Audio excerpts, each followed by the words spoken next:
জিহাদি সাহেবকে আমি তার মূল্যবান বক্তব্য রাখার জন্য বিশেষভাবে অনুরোধ জানাচ্ছি।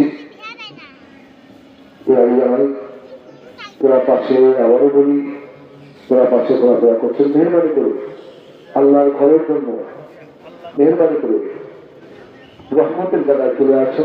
এখনই আমাদের কাজ শুরু হচ্ছে। গতকাল মাহফিলের হাফেজ মৌলানা আল হাদিস সাহেবকে কোরআন এবং হাদিস সাহেবকে কথা বলার জন্য অনুরোধ জানাচ্ছি।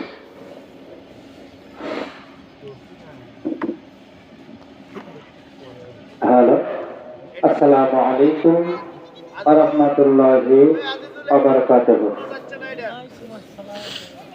নাহমাদুহু ওয়া নুসাল্লি আলা রাসূলিহিল কারীম। أما بعد فقد قال الله تعالى في كلامه المجيد وفي فرقانه الحميد। সকলে জবান খুলে মহাব্বতে আমার সাথে বলেন আউযু বিল্লাহি মিনাশ শাইতানির রাজীম। বিসমিল্লাহির রহমানির রহিম।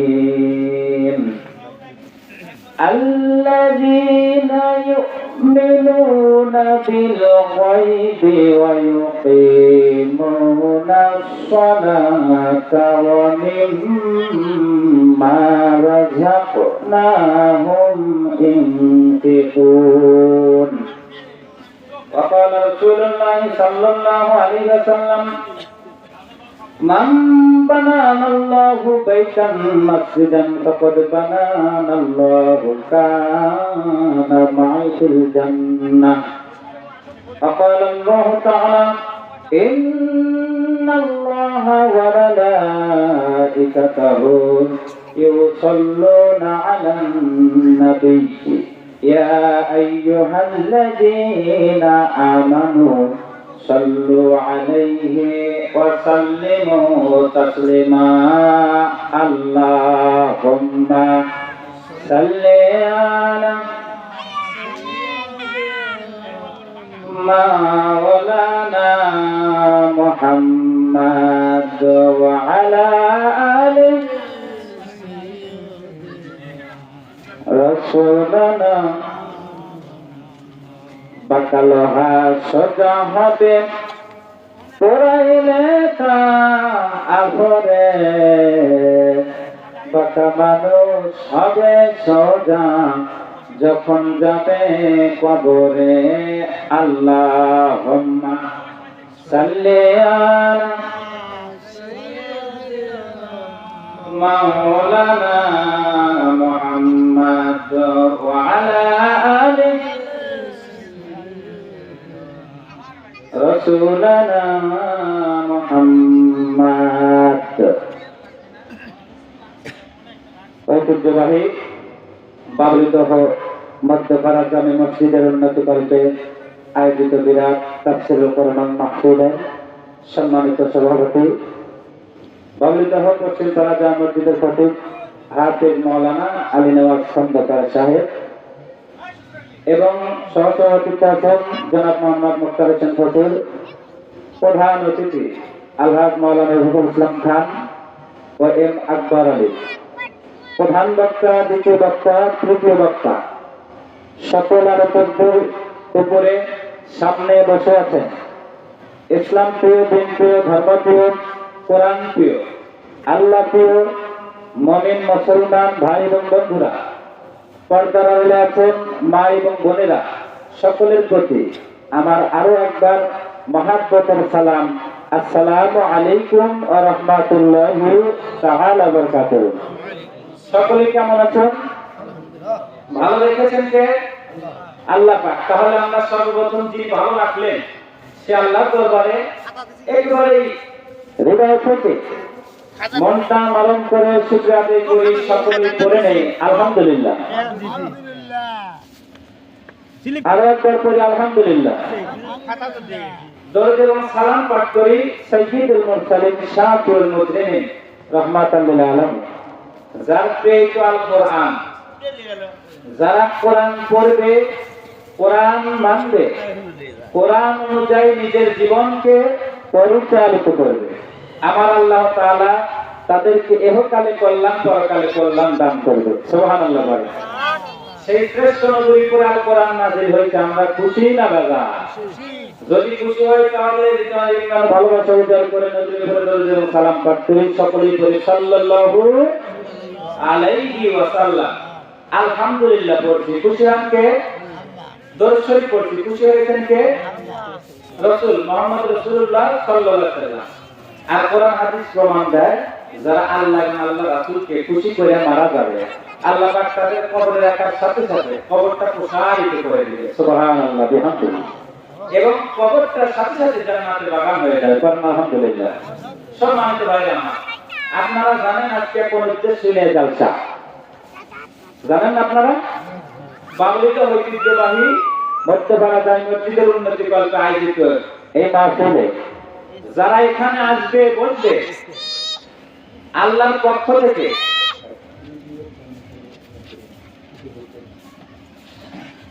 যারা কোরআনের মাহফিল আসবে বসবে, একটা আয়াত হলেও যারা এখান থেকে মেনে নেওয়ার নিয়ত করবে, মেনে চলবে, আল্লাহ তাআলা দুনিয়াতে কল্যাণ পরকালে কল্যাণ দিবে। কি কি কল্যাণ দিবে আমি আপনাদের সেটা বিস্তারিতভাবে আলোচনা করব, আপনারা শুনবেন তো ইনশাআল্লাহ। আর যারা বাইরে ঘোরাফেরা করছেন, পিতা মাতার রুহের মাগফিরাতের কথা স্মরণ করিয়া, দাদা দাদির রুহের কথা স্মরণ করিয়া, ছেলে মেয়ের রুহের কথা স্মরণ করিয়া, দোকানপাট না থেকে এই মাহফিলের জান্নাতের বাগানের মধ্যে আসেন, বসেন, কিছু কোরআন হাদিসের আলোচনা শুনেন, আমল করার নিয়তে আল্লাহ পাক আমাদেরকে দুনিয়াতে কল্যাণ পরকালে কল্যাণ দান করুন। সকলে আওয়াজ দিয়ে বলেন আমিন। আর একটু জোরে বলেন আমিন।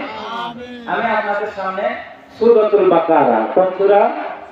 সূরা বাকারা। এই বাকারা শব্দের অর্থ কি জানেন? এটা কাবি গরুর নামে সূরা নাযিল হয়েছে। সুবহানাল্লাহ বলেন। আমি সূরা বাকারার 3 নম্বর আয়াত তেলাওয়াত করছি। কয় নম্বর? 3 নম্বর আয়াত।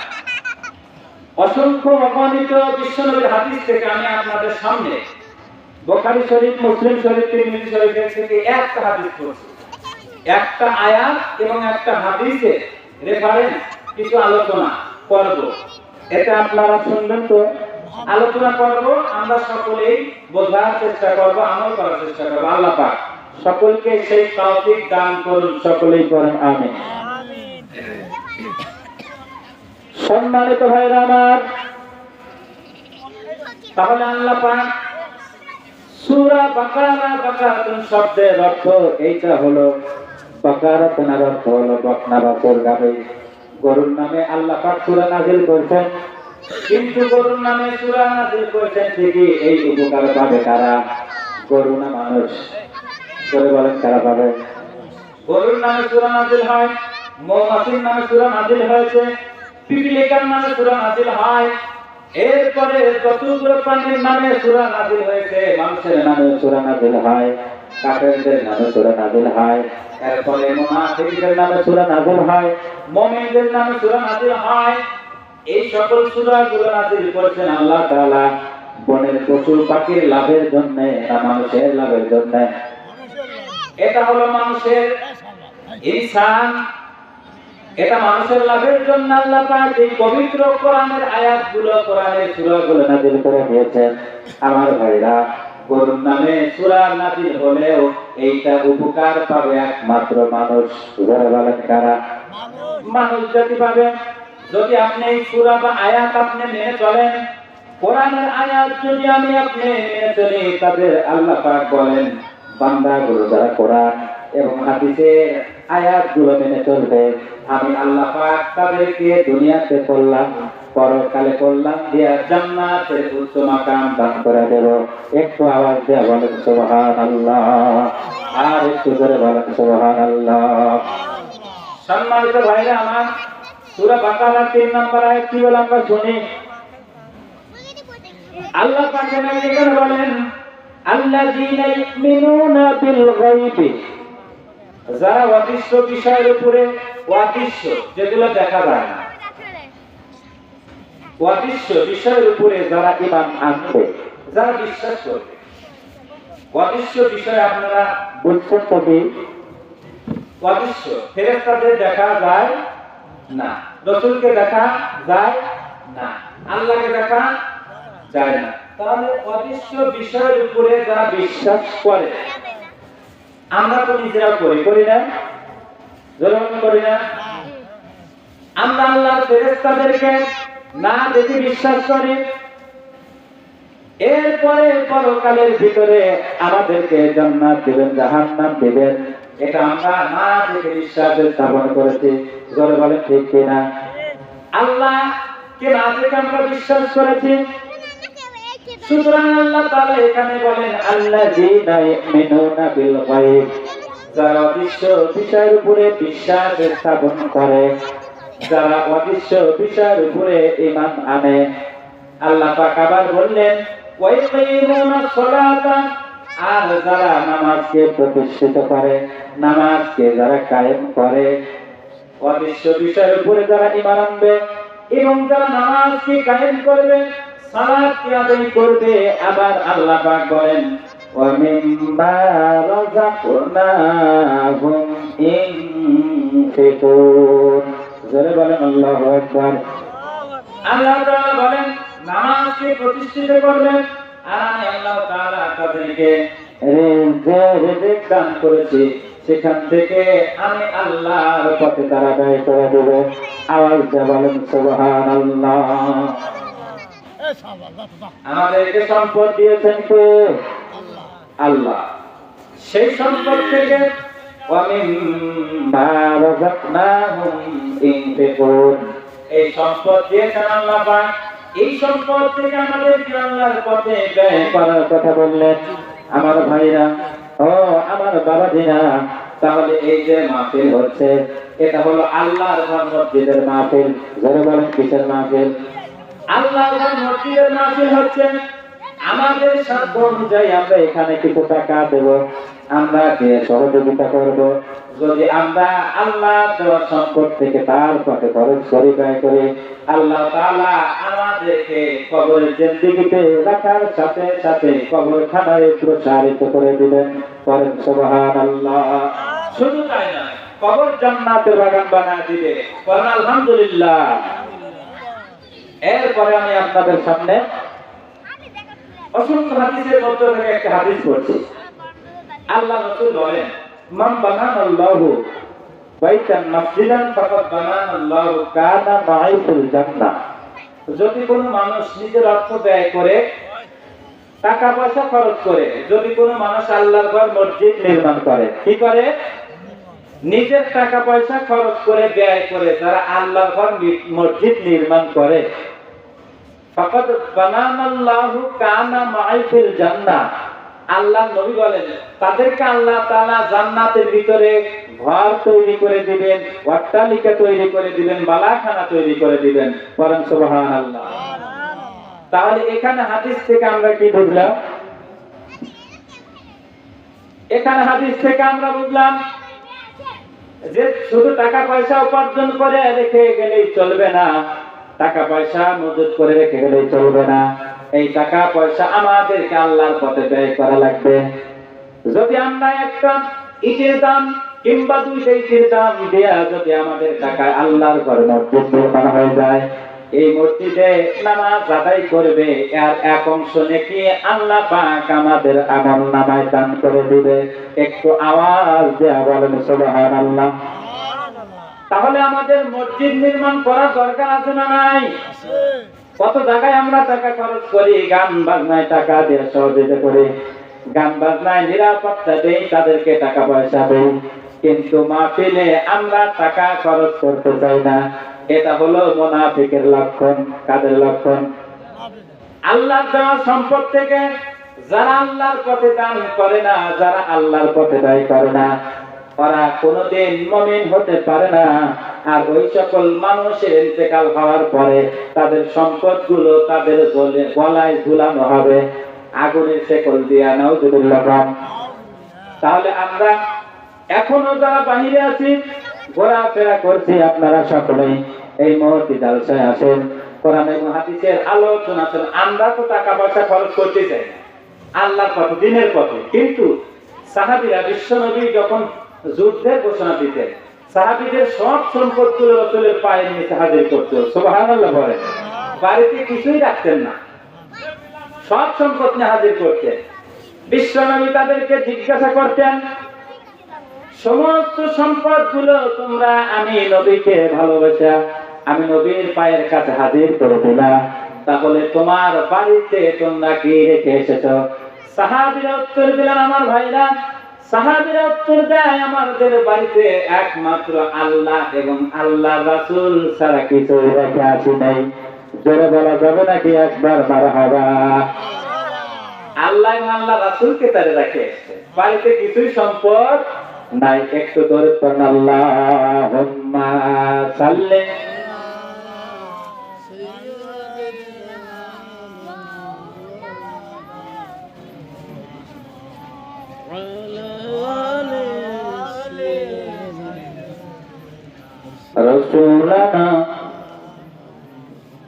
সম্পদের ব্যাপারে আমি আপনাদের সামনে বিশ্বনবী স্ত্রী তার সহধর্মিণী খাদিজাতুল কুবরা রাদিয়াল্লাহু তাআলা আনহার থেকে কিছু আলোচনা, কিছু কিচ্ছা আপনাদের সামনে আমি পেশ করব। শুনবেন তো?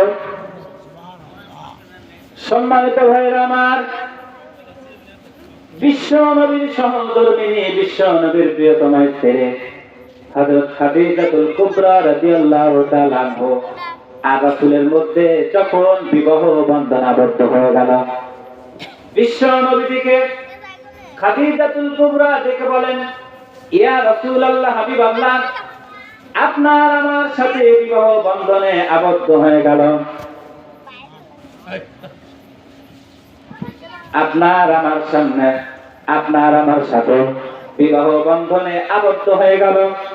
সুতরাং আজ থেকে আমি খাদিজাতুল কুবরা শুধু আপনার নয়, আমি খাদিজার যতগুলো ধন সম্পদ আছে সকল সম্পদগুলো আমি আপনার কাছে হাজির করলাম, এইটা আপনি খুশির সহিত কবুল করে নেন। জোরে বলেন সুবহানাল্লাহ। ওই জামানায় খাদিজাতুল কুবরা ছিলেন প্রভাবশালী, ধন সম্পদওয়ালা। বিশ্বনবীর সাথে যখন খাদিজার বিবাহ বন্ধনে আবদ্ধ হয়ে গেল, আমার ভাইরা, খাদিজা বললেন, ও আমার বিশ্বনবী, আজ থেকে বিবাহ বন্ধনে আবদ্ধ হয়ে যাওয়ার পরে আমি খাদিজাই শুধু আপনার নয়, আমার সকল সম্পদ আমি আপনাকে দিয়ে দিলাম। বলেন সুবহানাল্লাহ। ওই জামানায় কিছু কাফের ছিল, কাফেররা বিশ্বনবীকে কটাক্ষ করে কথা বলতেন। খাদিজাকে বিবাহ করেছেন রাসূল সম্পত্তির লোভে, নাউজুবিল্লাহ পড়েন। কাফেররা বলতো যে খাদিজাতুল কুবরাকে বিশ্বনবী বিবাহ করেছেন শুধু তার সম্পত্তির লোভে। আসলে কি সম্পত্তির লোভে? খাদিজাতুল কুবরাকে আল্লাহ রাসূল যখন বিবাহ করলেন তখন খাদিজার সব সম্পদ রাসূলকে দান করে দিলেন। এই সম্পদ পাওয়ার পরে রাসূল এই সম্পদগুলো আস্তে আস্তে করে ব্যয় করা শুরু করলেন। একটু জোরে বলেন সুবহানাল্লাহ। রাসূল সম্পদগুলো ব্যয় করা শুরু করে দিলেন। আমার প্রশ্ন আপনাদের কাছে, বিশ্বনবী এই সম্পদগুলো কোন পথে ব্যয় করা শুরু করলেন? কোন পথে? একমাত্র আল্লাহর পথে ব্যয় করা শুরু করলেন। পড়েন আল্লাহু আকবার। নবীজি অন্যায় পথে খাদিজার সম্পদগুলো তিনি ব্যয় করেন নাই, তিনি খরচ করেন নাই। এই সম্পদগুলো একমাত্র আল্লাহর পথে ব্যয় করা শুরু করে দিলেন। এই সম্পদগুলো খরচ করতে করতে, ব্যয় করতে করতে হঠাৎ করে একদিন বিশ্বনবী দেখলেন খাদিজার দেওয়া সমস্ত সম্পদগুলো আমার শেষ হয়ে গেছে। নবী যে খাদিজাতুল কুবরা নবীকে সম্পদ দান করেছিলেন, আল্লাহ রাসূল খেয়াল করে দেখলেন এই সম্পদগুলো হঠাৎ করে আমার কাছ থেকে শেষ হয়ে গেছে। আল্লাহর পথে, নবীর পথে ব্যয় করতে করতে সব সম্পদগুলো যখন ফুরিয়ে গেল, আল্লাহ রাসূল সাল্লাল্লাহু আলাইহি ওয়াসাল্লাম একটা গাছের সাথে হেলান দিয়া চিন্তায় পড়ে আছে। চিন্তা কি করতেছেন? বিশ্বনবী চিন্তা করতেছেন, খাদিজাতুল কুবরা আমাকে অসংখ্য সম্পদ তিনি আমাকে দিয়েছিল, ইসলামের জন্য আল্লাহর পথে জিহাদ করার জন্য আস্তে আস্তে করে আমার সব সম্পদগুলো শেষ হয়ে গেল। এইবার যদি খাদিজাতুল কুবরা আমার কাছ থেকে তার সম্পত্তির হিসাব চায়, আমি রাসূলের সেই সম্পত্তির হিসাব দেওয়ার মতো ক্ষমতা নাই। একটু জোরে বলেন সুবহানাল্লাহ। খাদিজা সম্পদ দিচ্ছেন, সেই সম্পদগুলো সব ব্যয় হয়ে গেছে। কোন পথে ব্যয় হয়েছে? আল্লাহর পথে। তাহলে এই সম্পদগুলো শেষ হয়ে যাওয়ার পর নবীজি চিন্তায় পড়ে আছেন। তখন চিন্তায় দেখার পরে খাদিজাতুল কুবরা বিশ্ব নবীকে দেখেই তিনি ভাবলেন নবীজি চিন্তায় পেরেশানি হয়ে দাঁড়ায় আছেন। হযরত খাদিজাতুল কুবরা নবীর সামনে হাজির হয়ে গেল আর নবীকে সালাম দিয়ে বললেন, ইয়া রাসূলুল্লাহ, হাবিবাল্লাহ, আপনি এই গাছের সাথে হালাম দিয়ে কি চিন্তা করেন? রাসূল আকরাম সাল্লাল্লাহু আলাইহি সাল্লাম তিনি আর বলেন না, কোন মুখ নিয়ে বলবেন? খাদিজার সম্পদগুলো শেষ হয়ে গেছে, এইটা কিভাবে খাদিজার কাছে বলবেন? আল্লাহ রাসূল বলতে চায় না। খাদিজা বারবার নবীকে জিজ্ঞাসা করেন, আপনার কেমন মন খারাপ, আপনি আমাকে বলেন, আমি আপনার সমস্যার সমাধান করে দেব। এই কথা খাদিজাতুল কুবরা নবীকে বারবার বলার পরে নবী যখন বলতেই চায় না, হাজারবার রিকোয়েস্ট করার পরে, খাদিজা রিকোয়েস্ট করার পরে নবীজি বললেন, ও আমার স্ত্রী খাদিজা, তুমি যে আমাকে সম্পদগুলো দিয়েছিলে, সেই সম্পদগুলো খরচ করতে করতে ব্যয় করতে করতে সব সম্পদগুলো আমার শেষ হয়ে গেছে। যদি তোমার সম্পত্তির হিসাব চাও, তাহলে সেই সম্পত্তির হিসাব আমি কখনো দিতে পারবো না। একটু আওয়াজ করে বলেন না সুবহানাল্লাহ। খাদিজাতুল কুবরা এটা শুনলেন। শোনার পরে বিশ্ব নবীকে বলতেছেন, ইয়া রাসূলুল্লাহ, হাবিবাল্লাহ, আমি যেই দিন থেকে আপনাকে সম্পদগুলো দান করেছিলাম, ওই দিন থেকে সেই সম্পদগুলো আমার না, ওই দিন থেকে সম্পদগুলো আপনার হয়েছে। জোরে বলেন সুবহানাল্লাহ। আপনি সম্পদগুলো কোরআনের পথে, ইসলামের পথে ব্যয় করতে করতে সব সম্পদগুলো আপনি শেষ হয়ে গেছে।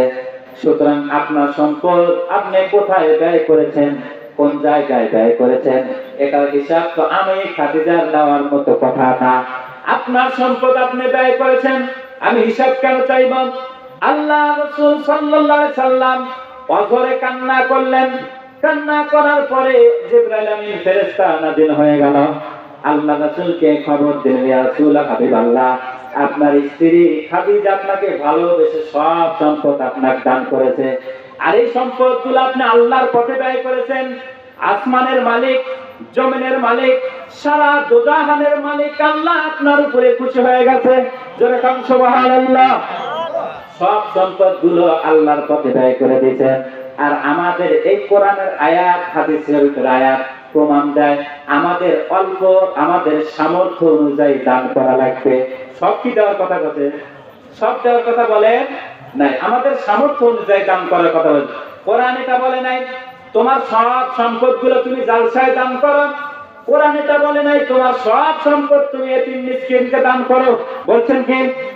এখানে আল্লাহর কোরআন আমাদেরকে প্রমাণ দেয়, অমিম্মা রাযাকনাহুম ইনফিকুন, আমি তোমাদেরকে যে রিজিক দিয়েছি তার থেকে তোমরা কিছু অংশ আমার পথে ব্যয় করো। ব্যয় করলে কি হবে? আল্লাহ পাক বলেন, যদি তোমরা আমার দেওয়া সম্পদ থেকে আমি আল্লাহর পথে তোমরা ব্যয় করতে পারো, আমি তোমাদের উপরে খুশি হয়ে যাব। আর আমি খুশি হয়ে গেলে আমি আরো তোমাদের সম্পদ হাজার হাজার গুণে বাড়িয়ে দেব। বলেন সুবহানাল্লাহ। তাহলে খাদিজা সব সম্পদগুলো দান করেছিলেন, রাসূল সাল্লাল্লাহু আলাইহি সাল্লাম সব সম্পদগুলো ব্যয় করলেন আল্লাহর পথে। আমার ভাইরা, সেই সম্পদগুলো ব্যয় করতে করতে সব সম্পদ আল্লাহর পথে পুড়িয়ে দিলেন, খরচ করে ফেললেন। এতে খুশি হয়েছেন কে? আল্লাহ খুশি হয়েছেন। আর হঠাৎ করে একদিন, কিছুদিন পরে খাদিজাতুল কুবরা অসুস্থ হয়ে পড়ে গেলেন।